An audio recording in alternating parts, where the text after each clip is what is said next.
Hi everyone, I'm Lisa. Thank you so much for joining me and tuning in on Fannibal Kitchen. Today we're going to be cooking the first recipe that we see in Season 1, Episode 1 of Hannibal, the Pomegranate Chèvre. It's a mixture of goat cheese and fresh herbs together, covered in pomegranate seeds, and it just looks beautiful. It's a real showstopper of an appetizer. So we've got all of our ingredients out here. If you're interested in cooking the recipes along with me or just for yourself, make sure you pick up a copy of Janice Poon's Feeding Hannibal. That's where all of these recipes are coming from that we're gonna recreate on this channel. One of the great things about the cookbook is Janice adds extra content as to why she chose the pomegranate and what significance it has in Greek mythology, why she specifically chose that to show just seconds before we get to see Hannibal's face for the very first time. We don't actually get to see the pomegranate chèvre on screen. Now, in the cookbook, anytime there's a recipe title, most of the time there is a number next to it that tells you what season and what episode the recipe comes from. I remember seeing the pomegranate seeds right when the camera's panning up to Hannibal's face. Upon closer examination, all it is a pomegranate next to a strawberry and next to a fig. We don't actually get to see it as it's shown in the cookbook. All right, so let's get started. You'll need fresh goat cheese, cream cheese, Parmesan cheese or Asiago, walnuts, sun-dried tomatoes, white wine is optional, dried herbs, and a cup of pomegranate seeds or arils. So we're gonna start mixing our ingredients together. I'm gonna add the goat cheese to the mixing bowl, or the chèvre. Season 1, Episode 1 is titled Aperitif. An aperitif is an alcoholic drink that is typically served before a meal to get the appetite going. It would help if I knew where things were. I'd get like the babyest spatula to get into the measuring cup. You'll notice in the episode that when we get our first very shadowed glance at Hannibal, that he's eating his main course. But just before it travels to his main course, we do see the pomegranate being shown in the foreground. Insert baby spatula. Time to add grated Parmesan. All right, so we're gonna set this aside. Right when you start Episode 1, you're thrown into the killer of the week procedural drama, and you get a look at Will Graham and how he uses his empathy disorder or imagination to put himself in the shoes of the killers and imagine what they were going through and what they were feeling when they committed their murders. Oh my god, it's gonna take forever. It's like if only someone thought to sell Parmesan cheese already grated. Ooh, we're getting there, look at that. All right, let's see if we have half a cup's worth. I think I know the answer. Oh, so close. And more we go. Don't worry, I'm not gonna make you watch me grate cheese forever. Just smooth it out there. Yeah, that's perfect. No, that's great. I think I made a mess. Oh, sorry. A little dusty with cheese there, Hannibal. In goes our Parmesan. Mix this together. All right, we're looking pretty good and mixed there. Now comes our white wine. The recipe calls for just a skosh of white wine. So all I had the first time I tried this recipe was a full bottle, and I'm not normally a white wine drinker. I don't leave a wounded soldier. We drank that wine. Here's my little amateur pro tip for you. If you're not a white wine drinker, you don't have white wine around the house, go get yourself one of the little tiny bottles that come in a 4 or 6 pack, and that way you don't have to worry about it if you don't like white wine.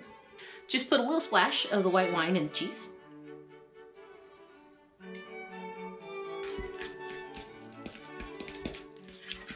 All right, here comes the fun part. We're gonna chop some walnuts. Now, unfortunately, with the pandemic going on, all of the dry food bins that are self-serve, you can get just as much or just as little as you want. We're all closed at my local market, so I had to opt for the big bag of walnuts. Nothing told me how fine to chop these, so yeah, it's to taste. I mean, if you're watching a show about cannibals, you have broad taste. This very first episode is also the place where we're introduced to Will's phrase, "This is my design," which appears throughout the entire series. This is my design. This is my design. And this is also the first place that we see his mental metronome that wipes the crime scenes clean. All right, so that's good and pulverized. Let's get that going here. I don't care that I use the same measuring cup. Oh, look at that, just right. So in go the walnuts. Where's that little baby spatula again? Come here, little fake spatula. Didn't get enough vitamins growing up. Boom, there that goes. All right, here's my least favorite part, the sun-dried tomatoes. They don't chop very well, but they do add a nice flavor. In the opening scene of season 1, episode 1, Will is investigating a crime scene of the Marlowe family. And in the commentary, you get to find out that that is supposed to be the first crime of Francis Dollarhide, who later reappears as the Red Dragon. So I thought that was pretty cool. They were already planting those seeds super early because they had envisioned going on, you know, to season 4 and 5. I find it funny that when Jack goes into the classroom to ask Will if he can borrow his imagination, he's pretty much not asking to borrow it. He just hijacks it. Get it? Hijack. I regret nothing. My jokes are for me. Later on in this episode, we get introduced to other supporting characters like Alana Bloom, who's fabulous, and I aspire to dress like her. She is amazing. And we get introduced to Price, Zeller, and Katz, also known as Team Sassy Science. That comes from one of the Hannibal podcasts. There's some really great ones out there. I do have to say, I'm Team Beverly though. She straight up asked Will, "Are you unstable?" 0 F's given. Oh my gosh, seriously, these are either I'm using the wrong knife or I'm using the wrong cutting board, but these things are terrible to cut. I need the professional chef to cue in and tell me what way I'm supposed to most efficiently chop sun-dried tomatoes. I'm all about efficiency, so make it happen, drop a comment.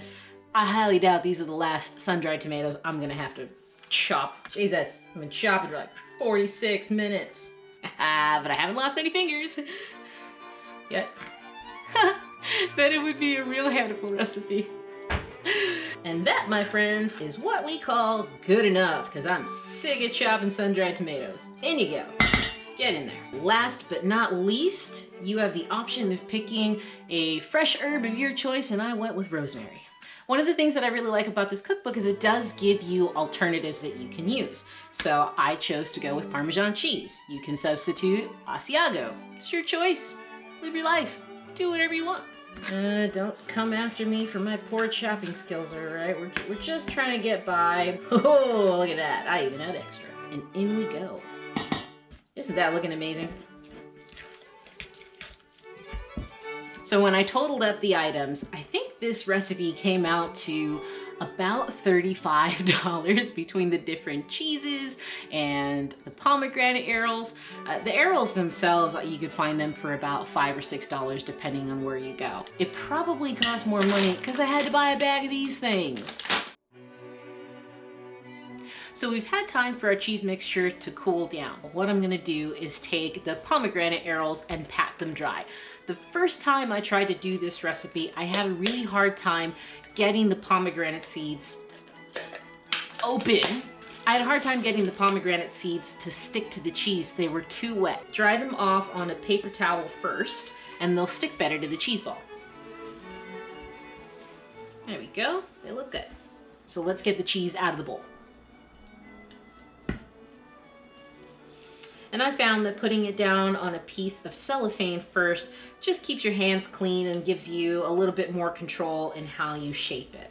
Because we do want to go with a large cheese ball. The Feeding Hannibal cookbook also makes a suggestion that if you don't want one large cheese ball, you can make 3 smaller cheese balls. I'm opting for mega cheese ball. So you see, all I'm doing is forming it inside the plastic. And then when we peel back, I mean, you know, it's kind of round. Round is the shape I was going for. I have a feeling Janice probably left some extra little detail out. If you notice in my Instagram pictures, the coverage of the pomegranate seeds isn't as clean or as complete as in the recipe book. So now we're gonna place our pomegranate seeds right onto the cheese ball. Put a little here, put a little there. They're getting a little bit of cheese on the arrows. As you can see, it's a pretty tedious process. And if you want complete coverage like Janice has in the photo alongside her recipe, good luck. Leave me a comment in the video and let me know how you did that, because I would love to know. And again, you look at that photo, and that photo is so masterful. It's so clean. She's got to be holding something back. What are your secrets? Tell me your secrets. Oh no, it's becoming lopsided. Well, that's probably the side. We'll just put that side down on the cheese plate. This is fine. This is all fine. I mean, maybe if we do like a roll and push kind of effect. Hey, that's actually kind of working out okay. I mean, I'm gonna call that a win. If you wanted perfection, you came to the wrong place. And then finally, we're gonna cover this and put it in the fridge for about an hour, and the recipe recommends you take it out an hour before you plan on serving it. So now let's talk about what you're gonna serve alongside the Pomegranate Chèvre. I went to the store and got 2 different kinds of crackers and tried them out the first time I made the recipe. This guy right here, and you can see from the picture, it's got a lot going on in it. The other cracker I chose was just a very simple, plain, artisanal cracker. Having tried the Pomegranate Chèvre with a very complex cracker and a very simple cracker, I think the simple cracker is the way to go. Something like this is just gonna be competing flavors, competing textures, and overall distracting from the Pomegranate Chèvre itself. All right, let's see how we did.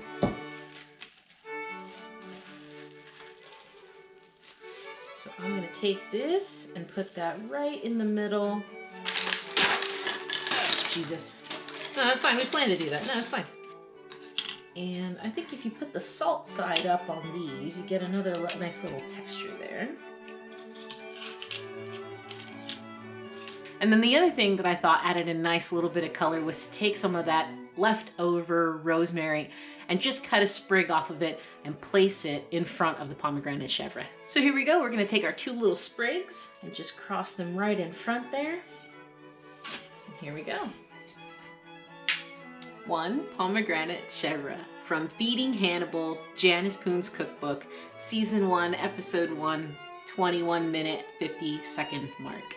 Big thanks to Janice Poon for creating such an easy to follow, magnificent recipe that just looks beautiful. I mean, that's a beautiful plate right there. Thank you so much for sticking with me through that. I hope you enjoyed watching this recipe and geeking out over some of the details of the show with me. Stay tuned. I'm gonna be doing more episodes, working through the cookbook as the recipes appear in the season in that same order. So if you liked this, please make sure to hit the subscribe button, share with your friends, share with other Fannibals. You can also follow me on Instagram under the same name. So thanks so much for watching. See you next time on Fannibal Kitchen.